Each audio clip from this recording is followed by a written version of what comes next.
Chief Executive John Lee says a call for industrial action by a taxi drivers' union will harm public interest and could be hijacked by people with bad motives. Hong Kong is set to raise the statutory minimum wage by a modest 5.2%. If approved, the revised wage would take effect on Labor Day. And all 80 people on a Delta Airlines flight have a miraculous escape after their plane flips over while landing in Toronto.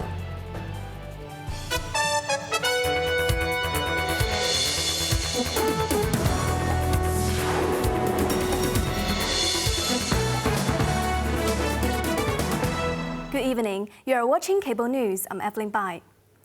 Chief Executive John Lee today urged the taxi industry to remain calm amid escalating threats of a 5-day strike by one union, warning that such drastic action could harm public interest and can be exploited by those with ill intentions. Continue reports. Speaking to reporters before the weekly Executive Council meeting, the city leader reiterated the government's commitment to regulate ride-hailing platforms and address any malpractices. Taxi service needs to be improved. The car-hailing platform needs to be regulated, and enforcement action needs to be taken against unlawful hire car service. His remarks follow the Hong Kong Telecom Taxi Association threat of a 5-day strike starting March 5th, unless immediate action is taken against illegal ride-hailing operations. Any drastic action is not going to solve the problem.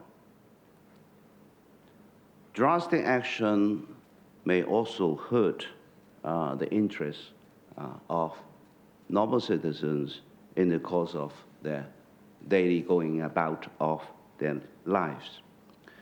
It is not going to receive public support. Lee added that tomorrow's Transport Advisory Committee's meeting with representatives from the taxi industry and ride-hailing platforms will address concerns of both sides.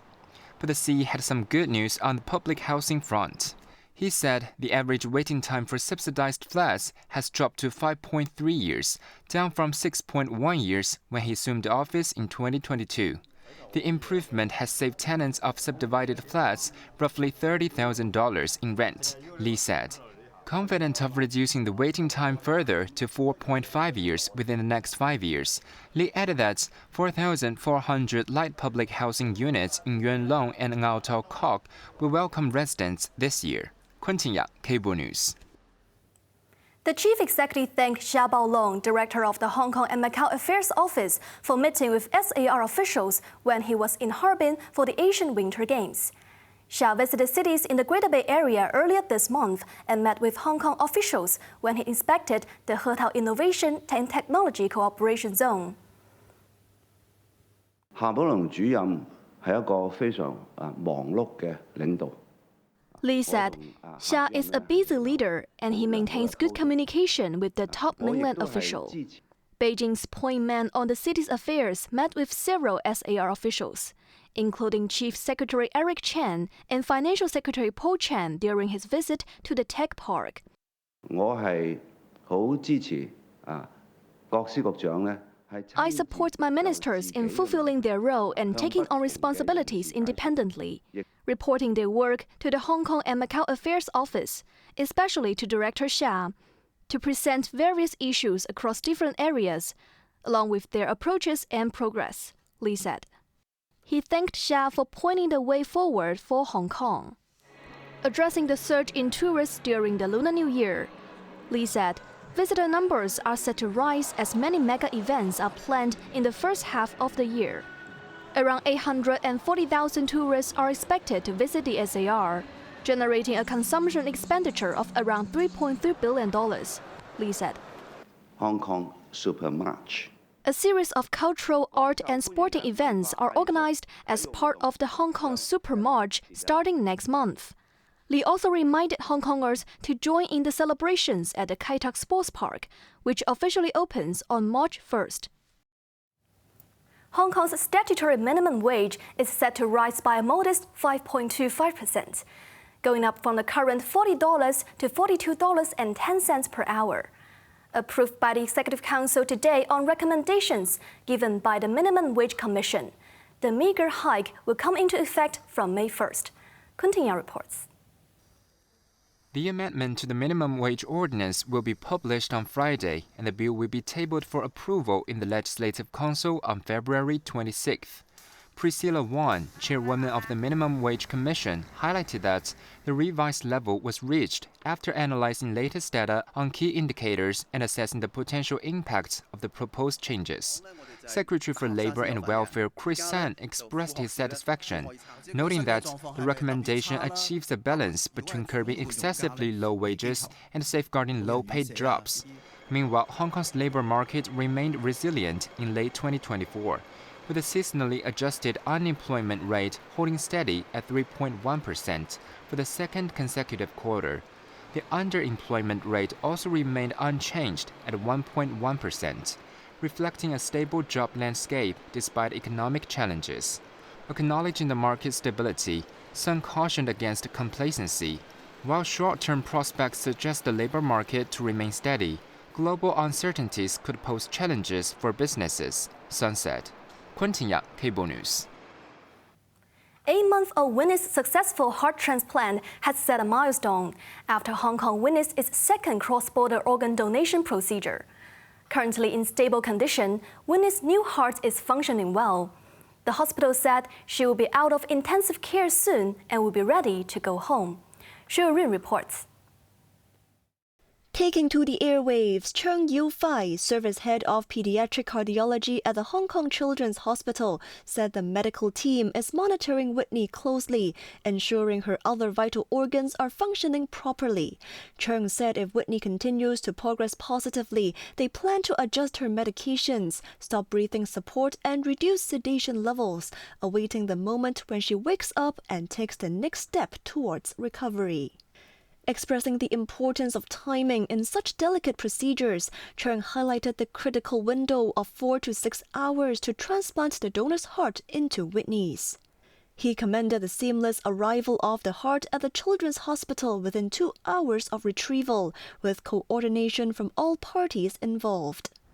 Additionally, the doctor disclosed that another child is in urgent need of a heart transplant, currently seeking donors beyond the hospital's network. He appealed to the public for altruistic decisions that could potentially save lives. Cheryl Yun, Cable News. Passengers and crew on a Delta Airlines flight had a horrifying experience when their plane crashed and overturned while landing at Pearson Airport in the Canadian city of Toronto. All 80 people on board survived and made it out of the aircraft, which was lying upside down on the snow-covered tarmac. Anna Chen reports. Everything, drop it! Come on! A video filmed by one of the passengers showed how he made it out of the overturned plane with the help of flight attendants and ground personnel. The passenger was shocked to see the plane belly up. At least one wing of the aircraft was missing.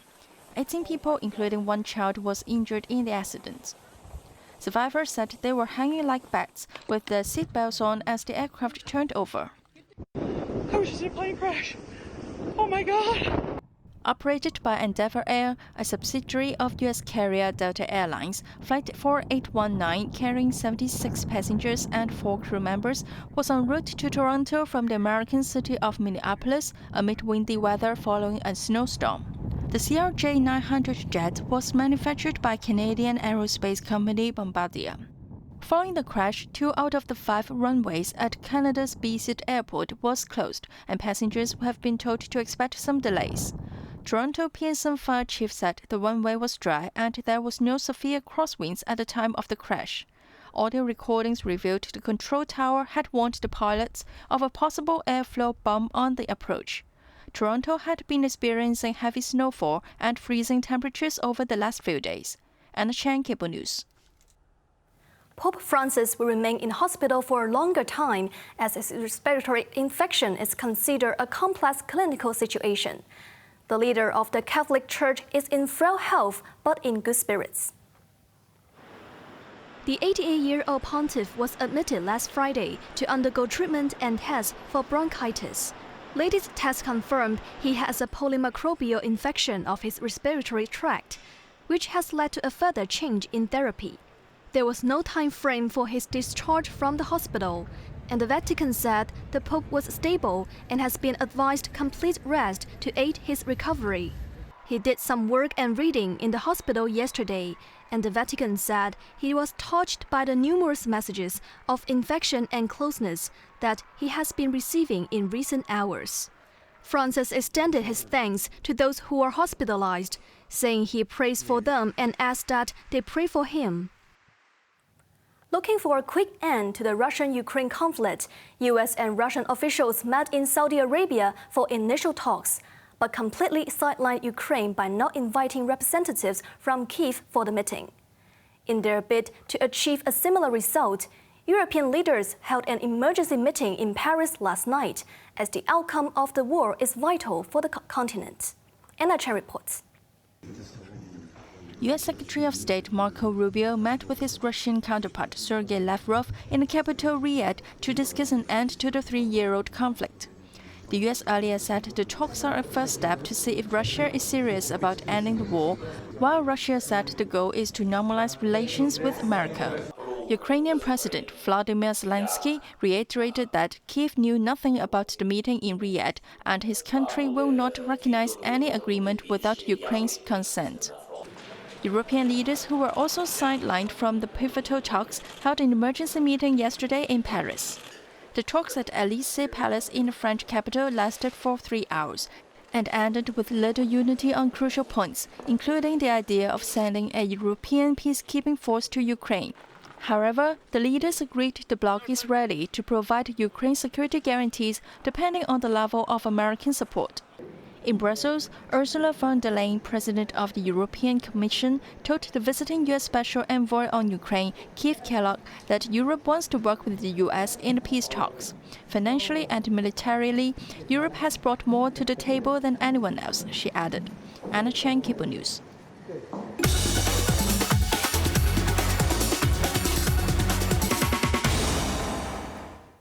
Now let's take a look at the stock market. The Hang Seng Index was up 360 points. Top 80 stocks of the day. Tracker Fund was up 36 cents. Tencent was up $9.90. Meituan was up $4, and SMIC was up 30 cents.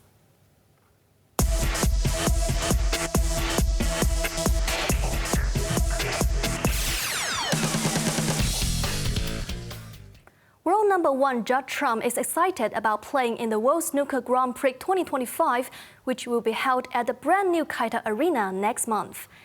As a new Hong Konger, the Englishman who is an SAR resident could clash with compatriot and another SAR resident, Ronnie O'Sullivan.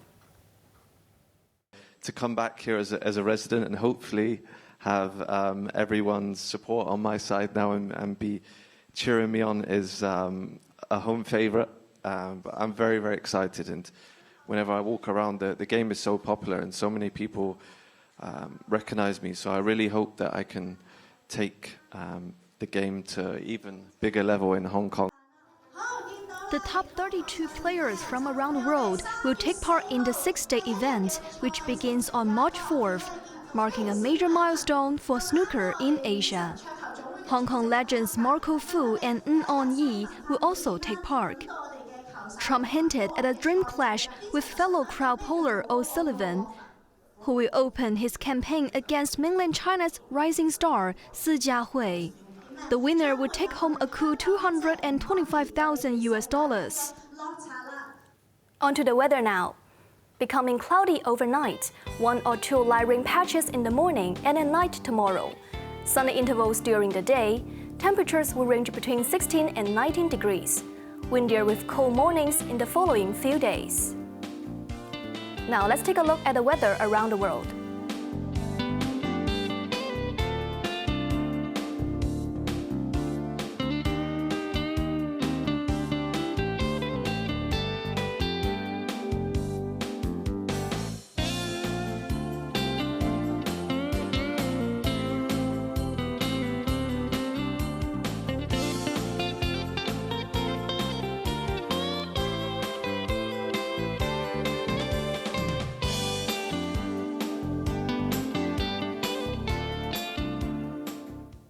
That's our news tonight. I'm Evelyn Bai. Thanks for watching and good night.